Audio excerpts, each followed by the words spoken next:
This is Atomic Shinobi and today I'm going to narrate first part of What If Naruto was banished and chosen by Kami.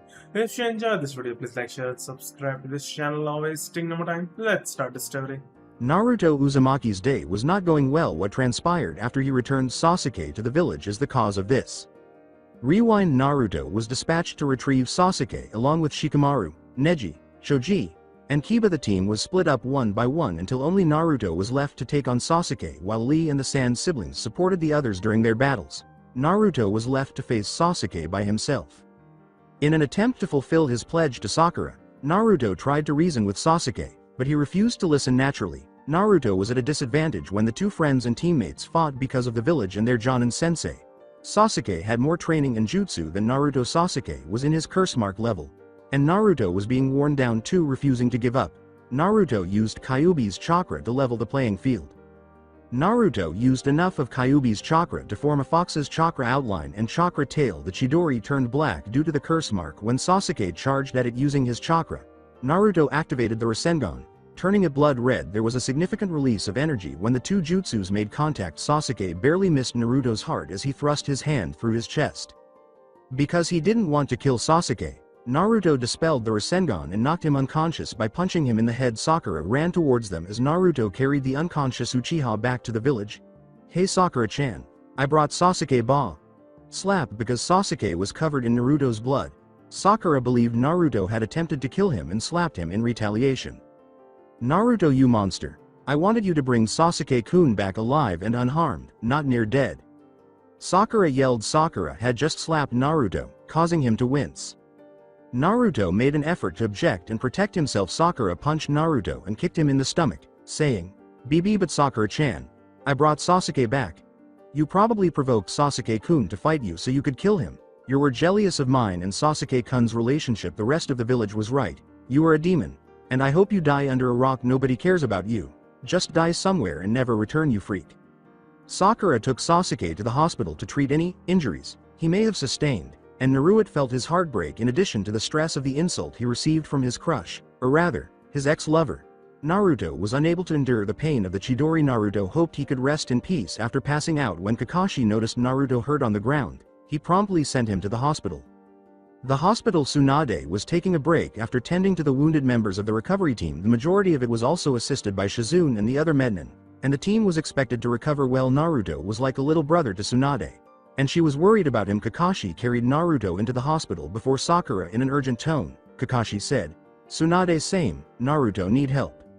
When Tsunade heard this, she hurried over to Kakashi and saw Naruto unconscious. "Quickly, get him to emergency room." Tsunade was asking Kakashi who had done this while Naruto was on the stretcher to the emergency room, but Kakashi didn't know. He had only discovered Naruto on the ground. Tsunade frowned, wanting to murder whoever had harmed her and attempted to murder her younger brother. An hour later, Tsunade was seated, panting from exhaustion of her chakras. Naruto was rapidly recovering after leaving the danger area. Tsunade is upset that she sent Naruto and the others on the retrieval mission. Did Naruto succeed in the mission or fail? Sakura stormed into the doctor's office of Tsunade. Sakura said frantically, "Tsunade-sama, you have to help Sasuke-kun. He might be near death from blood loss." Although Tsunade performed her duties as a medial ninja to assess Sasuke's health, Naruto undoubtedly finished the mission. In the hospital room of Sasuke, Sakura believed that Tsunade was performing a healing jutsu, but in reality, she was using a scanning jutsu to determine Sasuke's injuries. Tsunade was getting annoyed with Sakura and asked, "Tsunade-sama, why isn't any of Sasuke-kun's wounds healing? I'm doing a scanning jutsu. I can't heal any injuries unless I know if there aren't more on the inside than outside. If I healed his cuts and bruises when he could have had internal bleeding, he would be back in the hospital with the whole village running around like chicken with their head cut off." Sakura was still concerned about Sasuke despite being perplexed by Tsunade's remarks. Tsunade completed the scan and discovered that Sasuke had a black eye, which should heal quickly, but no other injuries, including bruising or internal injuries or broken bones. Tsunade had to speculate as to where the blood had come from because Sasuke was still covered in it, but she took a sample anyway. Sakura saw that Sasuke was not subjected to any medical jutsu by Tsunade. Tsunade turned to Sakura and said, "Tsunade-sama, what are you doing? Sasuke-kun isn't healed yet." Sakura was shocked when Tsunade left the room, saying, "I found no injuries on the Uchiha. I have a hunch of where this blood came from." Tsunade collected a sample and had one of the nurses perform a blood test on it. She thought, there will be hell to pay if that Uchiha brat was the one who hurt my little brother. In front of Tsunade, an Anbu shone before departing. The Anbu said, Tsunade-sama, the council requests your presence. Tsunade detested those fools, who were attempting to execute or exile Naruto due to the fox that was sealed inside him and to elevate Uchiha to a Jonin simply because of his Sharingan. The council room as usual, the Konoha council was in a frenzy, but this time it might be a sign of trouble for Naruto. One of the jerks on the council said, I propose that we exterminate the demon and restore purity to this village. After another council member stated, no, we would banish him and kill him if he sets foot in the land of fire. The argument continued until Danzo silenced everyone. No, the punishment for the Uzumaki shall be banishment for 3 years, but if he commits a crime against Konoha, he will be then ranked as an S-rank nuke nin. Tsunade stared at Danzo. I will not allow it. He is a shinobi of Konoha and the council cannot banish Naruto without my permission. Danzo grinned malevolently. Tsunade frowned and attempted to come up with a solution for Naruto. But the council overruled her and she was powerless to stop them. Not if we use our yearly vote that overpowers your command and banishes the Uzumaki from the village. He will have 1 week until he has to leave. The hospital room of Naruto. After a few hours of awakening, Naruto discovered that he was completely recovered in the hospital, and to think that I believed Sakura would have welcomed me, but I suppose that backfired. Tsunade Ba-chan then enters and claims that the council exiled him for, say, 3 years. Tsunade came in, her eyes swollen from crying.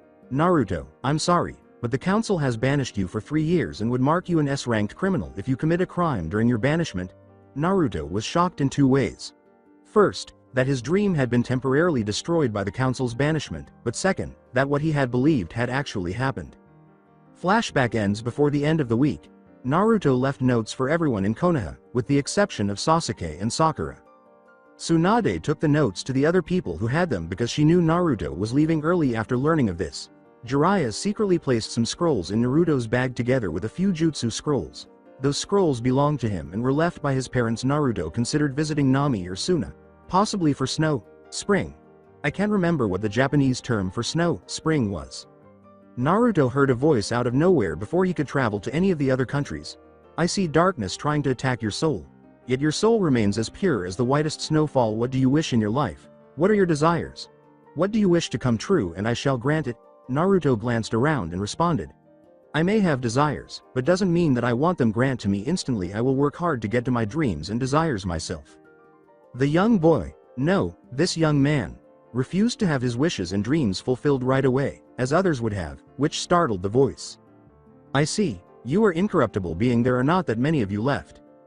That is why you deserve the training I will give you. You see, I am Kami, the great creator of all the other universes, as well as yours. I have seen what all the villages has done to you and the other Jinchuriki, but you haven't given into the darkness at all. I want you to be mine and Shinigami's avatar for this world. Kami said as she fell, wearing a white robe with 8 wings on her back. Kami had long, golden hair, and her eyes were as soul-piercing blue as Naruto's. Naruto found what he was hearing and seeing unbelievable here, in person. Kami wants Naruto to take on the personas of Shinigami and Kami, assuming he was unworthy of this offer due to the fox. Naruto sadly questioned, but why me? Isn't there anyone else who is more deserving than a demon brat like me? Kami gave Naruto a cheek rub. Because no one else is more deserving than you. You are not the fox that is sealed inside of you. You endured the pain and torture of your village could ever do. And you still smile, so you can prove you're not what your village thinks you are. When your training begins, this world's time will be slower than the other worlds until they are synchronized by your return. Naruto blinked. I'll be training in other worlds. Holy shishti, I can't turn down this offer. Alright, I'll take it. I want to get stronger so I can defend my friends. Kami grinned. Very well then, but before you go, let me give you mine and Shinigami's blessings. Kami lightly touched Naruto's forehead with her fingers. Shinigami's blessing is a body bloodline called the Tenkan Chakra, a bloodline ability that makes the chakra gold and gives the Wilder and Finte chakra and other energies, as well as all the affinites. My blessing is what you people call a dujutsu. This one was the precursor of all 3 dujutsu. The Tenshugen, its power will let you use other bloodlines, jutsu, technices, abilities. Everything you see with it. You will also no longer need hand signs for Judas, whether it's active or not. If the Tenkan Chakra and Tenshugen was used together, you can make, give, enhance, even destroy bloodlines. Naruto received the gifts he was about to receive as energy passed through Kami's hand. The parts of the limitless chakra and the eyes that can use other bloodlines and jutsu he will see were still being processed by Naruto's mind. Now that the blessing were given to you, Your quest for power begins at Mobius, a world of humanoid animals that can control chaos energy to protect their world from an evil man named Eggman. Eggman wants to rule Mobius, but I am sending you there to destroy him and send his soul to Shinigami for his punishment. I know you haven't killed someone, but this will be necessary. Learn how to use the chaos abilities from the other Mobians. After your mission is done, I will send you to where you're needed next. Kami clarified to Naruto what was taking place. Kami grinned. If I know your father, which I do, he would probably be the pervert that he is and tell you to get multiple girls for your clan. I would agree as well, and be sure to teach your kids to follow your path, the path of a protector, a hero. Naruto gave a nod. I will, Kami said, sending Naruto through a portal to Mobius. Good luck, son, you will make us proud. Now I should talk to Shinny-kun about that damn fox. Like Naruto, Kami also left through a portal, but she went to speak with her husband, the Shinigami. Didn't you see that coming? And tell him about their son, Naruto. It will be explained later. I doubt you noticed the ether. Returning to Konoha because of what she had said, Sakura Haruno was frantically searching for Naruto to apologize. Where are you, Naruto? I apologize for my words. Simply put, I assumed that the blood was Sasuke's because I saw so much of it. If it was your blood, you must have suffered injuries while attempting to revive Sasuke-kun. Sakura's inner self said, I don't think he'll forgive you that easily. I didn't realize that you were hurt. Ignoring her, Sakura carried on looking. The office of the Hokage. In an attempt to distress and forget about Naruto's exile, Tsunade was occupied with paperwork. The Sand sibling, Ino, Shikamaru, Choji, Hinata, Kiba, Shino, Kakashi, Guy, Tenten, Lee, Neji, Kurenai, Anko, Asuma, Shizune, Konohamaru, Moegi, and Udon were among the other people she had called. The aforementioned group came into the room. Tsunade-sama, why have you called us and where is my team? Replied Kakashi in an attempt to stop crying. Tsunade closed her eyes. I called all here to tell you Naruto was banished from Konoha for 3 years. Everyone's eyes enlarge. That explains the first question and part of my second. Why isn't Sasuke and Sakura here then? Kakashi asked once more. Tsunade's frowning was a negative thing, and it was so severe that she made a sign stating as much. Tsunade replied, I detest those two for what they did to Naruto. Sasuke tried to kill Naruto while he was going to Orochimaru. Naruto brought him back, but at a price. Sasuke used the Chidori 3 times on Naruto. 2 of them hit Naruto in the chest twice in the same spot. Death glared at Kakashi for allowing Sasuke to learn a jutsu similar to Kakashi's, and his eyes widened once more. Tsunade went on. Then when Naruto arrived to the village with a knocked-out Uchiha, Sakura saw Sasuke covered in Naruto's blood and attacked Naruto, as well as told him that no one in the village wants him and should die under a rock somewhere. Now all of them were really staring at Kakashi. Although Kakashi was aware that he was being glared at, he remained silent because he was lost in thought. Damn it. None of this would have occurred if I hadn't played favorites. I failed Sarutobi-sama, Obito, and Sensei. Tsunade gave the letters Naruto had written to each of them. They read theirs, and the brief history of Naruto and his burden made them cry naturally. The Jonin were aware, but it still hurt. The Genin were taken aback and believed Naruto was still who he was rather than what he held. Tsunade was left to complete paperwork. After everyone else left the office, Tsunade began to quicken the process of approving or rejecting requests and other paperwork. Damn council bastards. They banished a powerful shinobi because he had some damn fox sealed inside him. Sasuke Uchiha's request for a promotion was denied, and he must retake the 3-year Ninja Academy course without using Chidori or clan jutsu. Execution of Uzumaki. Denied. Ino Yakamana, Hinata Hyuga, Sakura Haruno, Tenten, and Tamari of the Desert are the requested women's in the Uchiha Mirage request, which was denied. Clan requests to teach Sasuke Uchiha their jutsu were denied. Old motherfuckers. If clans make any more requests involving the Uchiha, their status in the shinobi program will be permanently removed. Wow, Tsunade Heim, I never knew you were efficient at working. Jiraiya laughed. Tsunade looked at the recluse with a hint of rage. Tsunade inquired, have you found Naruto yet? Jiraiya shook his head pitifully. I'm afraid not. One of my spies did see Naruto talk to some golden-haired woman, but get this, she was wearing a white and gold kimono with 8 wings sticking out of her back. Real wings. He barely heard what they were talking about. All he heard was that Naruto was an incorruptible being, a quest for power, training at different places, and that's pretty much it. Her chin was being stroked by Tsunade.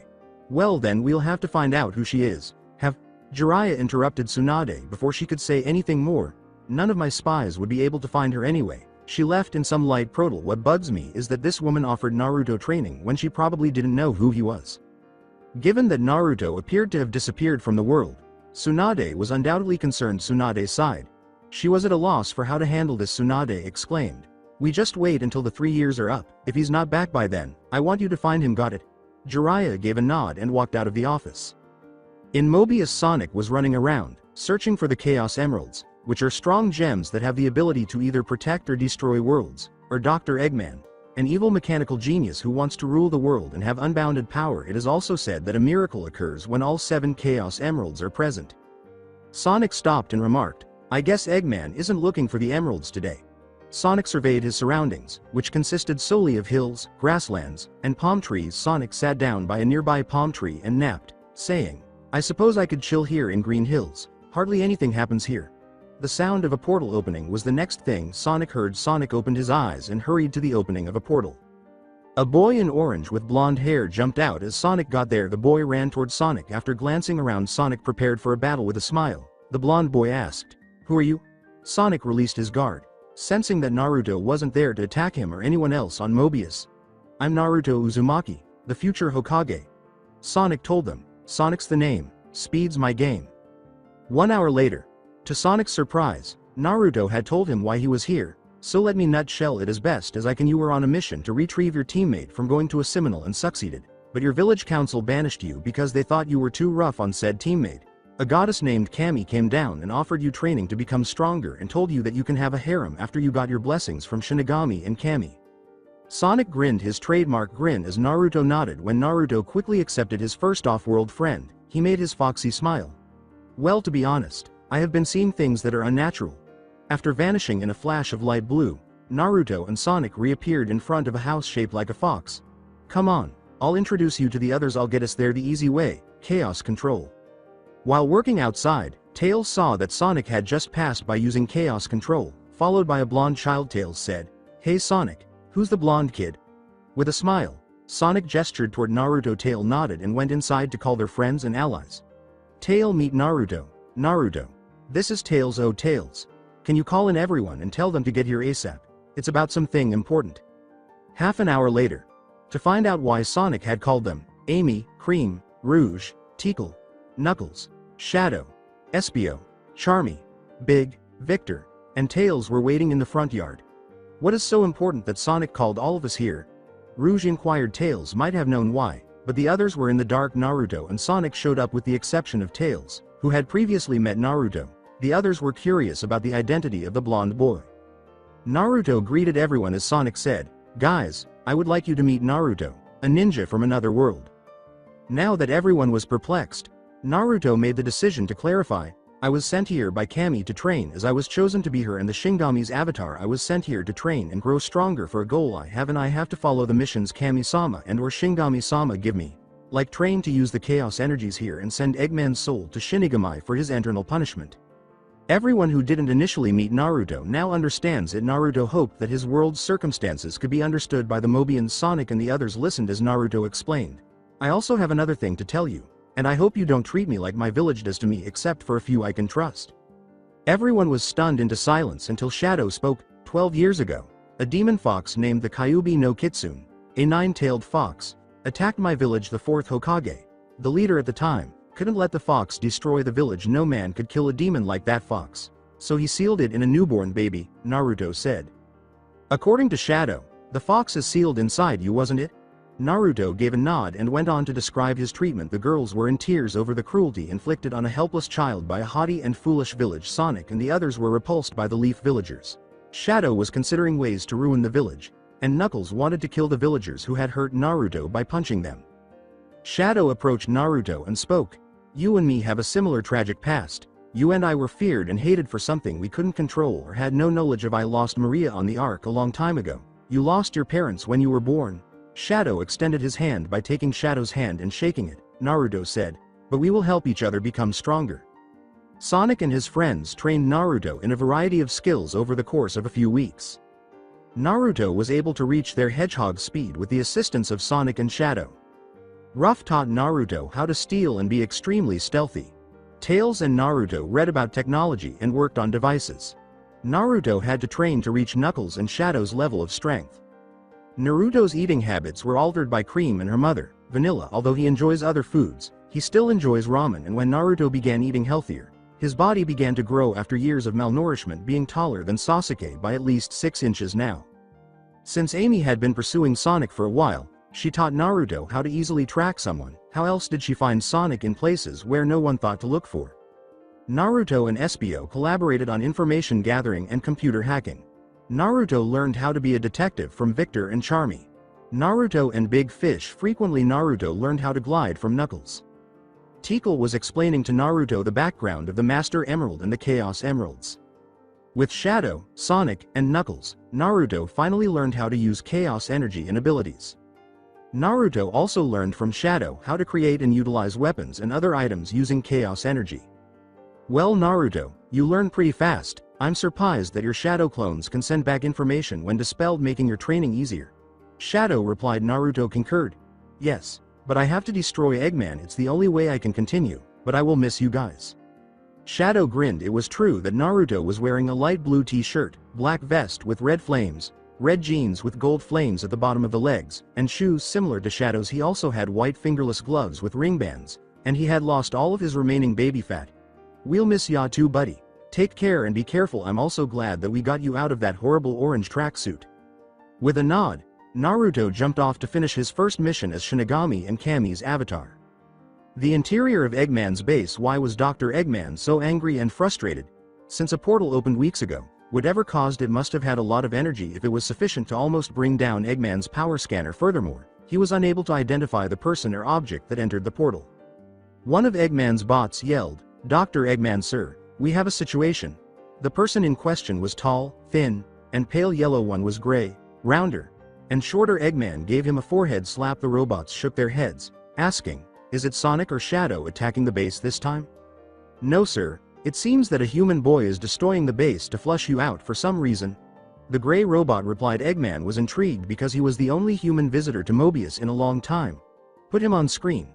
A large screen came to life, revealing Naruto destroying all of Eggman's ships and weapons while smashing robots and tearing apart turrets. The two robots hurried off to retrieve Eggman's enormous robot, saying, "This brat is going to be a big pain. Get me the egg breaker."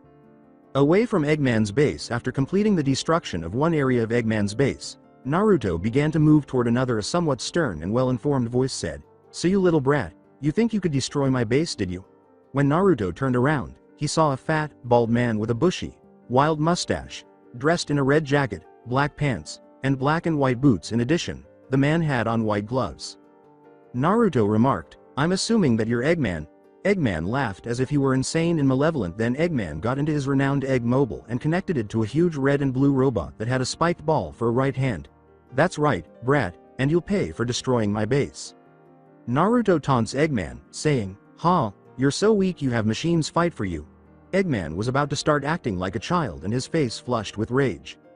When Naruto positioned himself behind the egg breaker at the same speed as the hedgehogs, the egg breaker failed to slam the spiked ball, and Eggman yelled, "That's it brat, you die." Naruto used this chance to kick the robot's back, leaving a huge dent in the process. Eggman screamed, "You brat, stay still." He was still having tantrums. Eggman was firing missiles, enormous steel balls, and bullets while delivering crushing blows with the spiked ball arm. Eggman was unable to hit the boy at all, no matter what Eggman summoned his Eggman bots, but they were swiftly destroyed, and the egg crusher lost both of its arms and sustained a few more dents. "Why wouldn't you let me destroy you? I am the future ruler of Mobius." Eggman began to rant. Naruto grinned. "Then what fun would that be, Fatso?" By the way, Naruto equipped Eggman with a missile launcher. Naruto launched the missiles in Eggman, saying, "You have a punishment to the Shinigami, due to your evil deeds, so I have to destroy you." The egg crusher was totally destroyed when the missiles exploded after they struck the robot, but Eggman was still impacted by the blast even though he used the escape pod. In addition to having burns on his hands, legs, and stomach, Eggman's clothing was mostly torn and ripped. Eggman pleaded, "PPP please, HHHH have mercy." Naruto frowned at the pathetic scene. Naruto said, "You, who shows no mercy, now pleads for it. I thought you were made of sterner stuff." I know this line was from the 1980s movie Transformers, but it was a cool line. He then directed Chaos Energy into his right hand. Chaos Sphere. Naruto hurled the energy ball at an Eggman, instantly eliminating him. Eggman was reduced to ashes. Although he knew it was necessary to save Mobius, Naruto felt a small amount of guilt for taking another person's life. Naruto began making his way back to the others to inform them of the situation. Later, since they were no longer in danger from Eggman, Mobius was rejoicing in his final defeat. Knuckles and Rouge were fighting over the Master Emerald, Tails and Cream were playing games and eating candy, and Sonic and Amy were dancing in the dancing square. Shadow's gaze was fixed on the night sky. Big was fishing as a way to celebrate. The detective team from Chaotix was discussing potential future cases. Naruto was enjoying the celebration as well because he was treated like the hero he should have been at Konoha. Although Sonic and the others received hero treatment as well, it was Naruto who vanquished Eggman to the point where he would never again attack any of the inhabitants. The following morning, Naruto and his friends were bidding each other farewell. Sonic exclaimed, "So long, Naruto." Amy and Cream said, "Bye Naruto." Cheese and Creams. Ciao, Rouges, later Tiger. Remain resilient, child. Knuckles, goodbye, Shadow. Hope to see you soon. Victor, Charmy, and Espio. Take caution, Tails. Tickle. Don't give up. Naruto gave a nod. Goodbye, I'll try to visit when I can.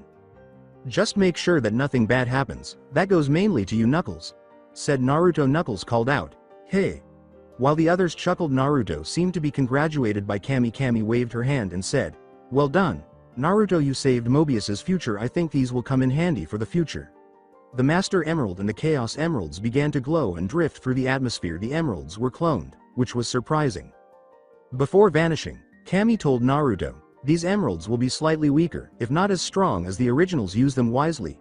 The portal that led Naruto to Mobius was visible to him again. Naruto waved goodbye and leapt into the portal to begin his next journey.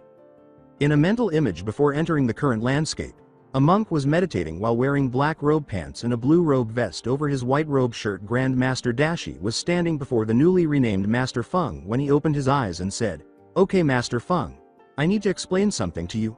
Feng got to his feet and bowed. Feng remarked, "Grand Master Dashi, it is an honor." A woman with golden hair approached them after Dashi nodded. "Good, you're both here. Dashi and I are here to explain that you're going to help train another kid. The only thing it's that he is the Kyuubi's container," the lady replied. Although Feng was aware of the fox's legends, he believed that it was exiled from some worlds. Dashi grinned. Everyone knew of Jinchuriki's fate, the agony of loneliness and hatred. This boy is very special. He is incorruptible because of his will and morals, not to mention his drive to prove that he is not the fox. "I ask why now?" said Feng. Kami grinned. "Because he wants power to protect those he cares about. That is why he is getting this training and power. Though he will be pestered by his village's council and a spoiled Uchiha brat to teach said spoiled brat the abilities and powers he has. Not to mention that he has eyes that the Uchiha will want until try to steal or achieve them for revenge against his brother." That made the two monks shudder. It is not a good thing for a pampered younger brother to want to kill his older brother in retaliation. Dashi nodded in agreement as Feng stated, "I'll be able to take him in for training, but the other young dragons might not trust him, with the Shen Gong Wu hunting and fighting the evil Halen forces." Kami gave a small laugh. "Yeah, but this boy is able to make friends with anyone to bring out the good in them. I swear he is so good at it that it could be a bloodline limit." The joke had all three of them laughing. Xiaolin Temple. In order to prepare for Naruto's arrival, Master Feng rose and left the meditation chamber. "Master Feng, why are you setting up a new room? Are we getting another monk in training?" Omi inquired. The question was answered by Master Feng. "Yes, we are getting a new guest here for training." After hearing Omi's cheers, the other three young monks entered the room, providing Omi with an opportunity to make a new friend. Clay said to the young monk, "Omi, calm down lil partner, what's got ya in such a happy mood?" The three other monks were suspicious that someone was visiting the temple after Jack Spicer stole most of their Shen Gong Wu while they were distracted from the chameleon bot that Spicer had created. Omi clarified that someone was coming to the temple for training. "I don't know, it seems too convenient. Not only that, we hardly have any Shen Gong Wu left," said Raimundo. Clay considered the possibility since Raimundo pointed out that Jack had used a robot that resembled Kimiko. Omi wasn't sure if the new child was a good thing. Kimiko said, "The other guys believed that it was possible, but they said, maybe we shouldn't jump to any conclusions yet. Besides, this new kid probably wanted to be like Jackie Chan or something." Their master called for the 4 selected dragons. The 4 dragons in training ran out to the garden, wondering why Master Feng had called them, while he waited patiently. A portal of light opened before the 4 young monks could ask. In the event of an enemy attack, Omi, Raimundo, Clay, and Kimiko assumed their fighting positions. Master Feng did nothing but observe the portal white fingerless gloves with a red grip tongue protruding from gold rings on his wrist and the same gold ring around his ankles with the same grip tongue were worn by a blonde boy wearing a black vest with red flames over a light blue t-shirt and red jeans with gold flames at the bottom of the leg. His shoes, which appeared to be made of metal and resembled hover skates, were unlike anything anyone had ever seen. Master Feng bowed and greeted Naruto before anyone could move abruptly. The young monks were shocked and perplexed when Naruto nodded and said, "I'm glad to meet you. Naruto Kami and Grandmaster Dashi have told me about your arrival." Kimiko gave Raimundo a slap on the arm for his loud and impolite question. Whoa, you're telling me that this kid is the new guy training here?" Raimundo rubbed his arm and said, "Girl, you still hit hard." Omi approached and bowed. "It is an honor to meet you, Naruto. I certainly hope you enjoy your stay at the Xiaolin temple." Omi laughed. Clay, Kimiko, and Omi gave their introductions. The cowboy said, "Howdy, my name is Omi, and these are my friends Clay, Kimiko." "Hello," said the Japanese girl with the technology, and finally Raimundo. Raimundo gave Naruto a kill glare.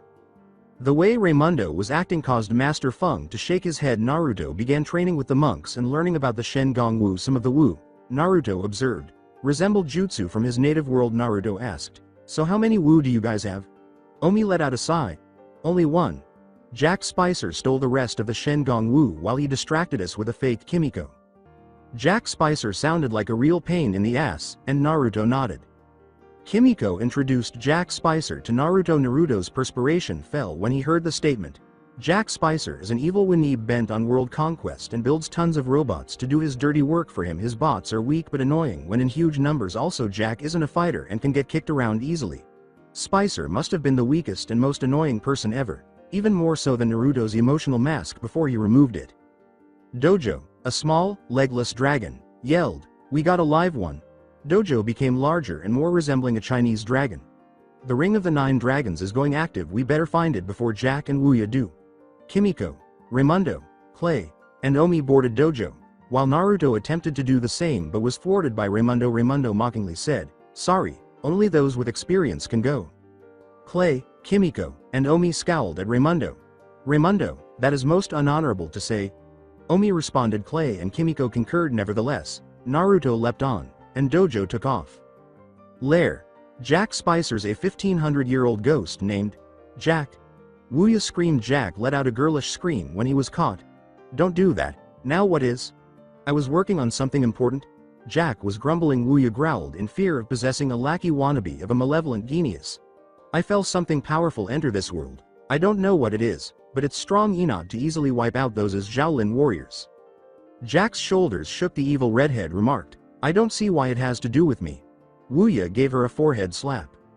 "You fool, if the monks get their hands on this power, there would be no stopping them. Now find whatever caused that power surge." Wuya began to scream as Jack complained about ghost hags. He set to work identifying the power source Wuya sensed. With the new activating Shen Gong Wu, Wuya's eyes started to glow. "Jack, get into your evil jet and go find the power surge." Later, a new Shen Gong Wu is activating the Ring of the Nine Dragons. It has the power to make one person into nine.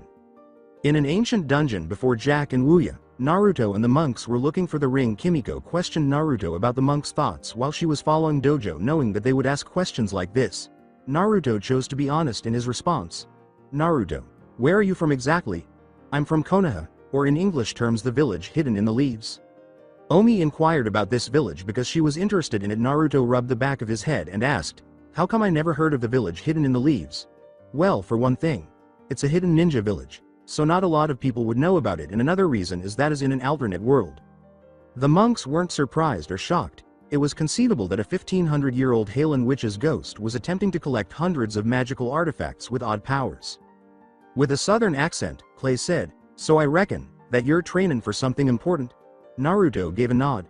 "Yeah, not only that, but I'm proving the village that I'm not what they think I am." "Before you asked, my village thinks of me as a bad omen because I was born during an attack from the Kyuubi no Kitsune."